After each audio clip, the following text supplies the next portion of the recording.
యాదాద్రి భువనగిరి జిల్లా గూండాలలో దారుణం జరిగింది. విద్యాబుద్ధులు నేర్పాల్సిన ఓ ఉపాధ్యాయుడు కామాంధుడిగా మారి మైనర్ విద్యార్థులపై లైంగిక దాడికి పాల్పడ్డాడు. ప్రభుత్వ ప్రాథమిక పాఠశాలలో చాక్లెట్స్ ఆశ చూపి విద్యార్థినులతో అసభ్యంగా ప్రవర్తించాడు. తల్లిదండ్రుల ఫిర్యాదు మేరకు ఆ కీచక టీచర్పై పోలీసులు కేసు నమోదు చేశారు.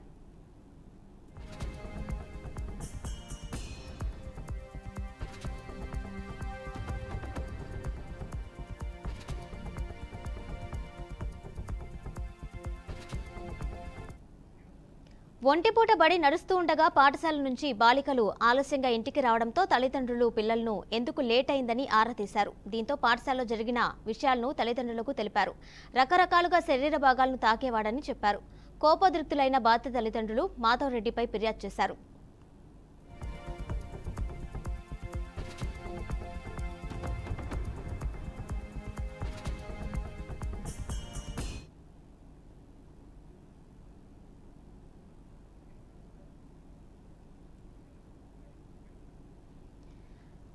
ఒంటిపూట బడి నడుస్తుండగా పాఠశాల నుంచి బాలికలు ఆలస్యంగా ఇంటికి రావడంతో తల్లిదండ్రులు పిల్లలను ఎందుకు లేట్ అయిందని ఆరా తీశారు. దీంతో పాఠశాలలో జరిగిన విషయాలను తల్లిదండ్రులకు తెలిపారు. రకరకాలుగా శరీర భాగాలను తాకేవాడని చెప్పారు. కోపోద్రిక్తులైన బాధిత తల్లిదండ్రులు మాధవ్ రెడ్డిపై ఫిర్యాదు చేశారు. దీనిపై మరింత సమాచారం మా ప్రతినిధి శ్రీనివాస్ అందిస్తారు. శ్రీనివాస్, చెప్పండి. యాదాద్రి భువనగిరి జిల్లా పాఠశాలలో అయితే టీచర్ చేసిన ఆకృత్యాలకు సంబంధించి కొన్ని విషయాలు అయితే వెలుగులోకి వచ్చాయి. దానికి సంబంధించిన డీటెయిల్స్ ఇవ్వండి. యాదాద్రి భువనగిరి జిల్లా గుండాల మండలం సంబంధించిన ప్రాథమిక స్కూల్లో మైనర్ బాలికలపై ఏదైతే అక్కడ విద్యాబుద్ధులు నేర్పాల్సినటువంటి టీచరు తన యొక్క పైశాచికాన్ని ఆనందాన్ని కొరకు మైనర్ బాలికలపై అనేక మార్లు వాళ్ళని ఇబ్బందికరమైనటువంటి పరిస్థితిలో చేయడం జరిగింది. ఈ విషయాలు తమ తల్లిదండ్రులకు చెప్పవద్దంటూ డబ్బు ఆశ కూడా చూపినటువంటి పరిస్థితి.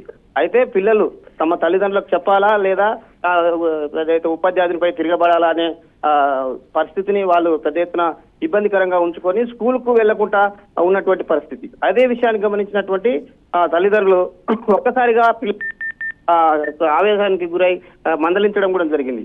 ఈ మందలించిన క్రమంలోనే ఆ పిల్లలు తమ యొక్క జరిగినటువంటి ఇబ్బంది, మాధవ్ రెడ్డి అనే టీచరు ఆ స్కూల్లో ఉంటాడు, హెచ్ఎంగా పనిచేస్తున్నాడు. అతను అనేక మార్లు తమ స్పెషల్ రూమ్ లో పిలుచుకొని సంబంధించినటువంటి ప్రైవేట్ పార్ట్స్ ని పట్టుకొని తన ఇబ్బంది పెట్టినటువంటి పరిస్థితి. అయితే 4-5 తరగతున్న పిల్లలని ఇలా చేయడం ఎంతవరకు సమంజసం అనేది కూడా విద్యాకు సంబంధించినటువంటి మేధావులు కూడా పెద్ద ఎత్తున చర్చ జరుపుకుంటున్నారు. మహిళలు కూడా అరే ఒక క్రూరమైన మెంటాలిటీ ఏవైతే విద్యాబుద్ధులు నేర్పాల్సినటువంటి పంతులు తన చిన్న పిల్లలు వారిపై క్రూర బుద్ధిని ప్రదర్శించడం సరైన విధానం కాదు. ఇతనిపై కూడా మరో స్కూల్లో కూడా ఇలాంటి ఇబ్బందులు కలగకుండా ఇతనిపై కఠిన చర్యలు తీసుకోవాలి. పోకో చట్టాలే కాదు, సంబంధించినటువంటి ఈ పరిస్థితులు రాకుండా కూడా ముందస్తుగా సంబంధించినటువంటి ఏదైతే బాలికల కళాశాలలు కానీ స్కూళ్ళు కానీ ఉంటాయో సీసీ ఫుట్వేర్స్ పెట్టాలి. బహిరంగంగా వీళ్ళకి సంబంధించినటువంటి క్లాసులలో ఎలాంటి ఇబ్బంది పెడుతున్నారు టీచర్స్ సంబంధించినటువంటి విషయాలను కూడా ఎప్పటికప్పుడు పర్యవేక్షించాల్సిన అవసరం ఉందని కూడా సామాజిక కార్యకర్తలు కూడా ఆవేదన వ్యక్తం చేస్తున్నటువంటి పరిస్థితి. అయితే శ్రీనివాస్, దీనిపై పేరెంట్స్ అయితే ఆల్రెడీ పోలీసులకు ఫిర్యాదు చేశారు. ఈ నేపథ్యంలోనే పోలీసులు అతనిపై ఎలాంటి యాక్షన్ తీసుకునే అవకాశం ఉంది?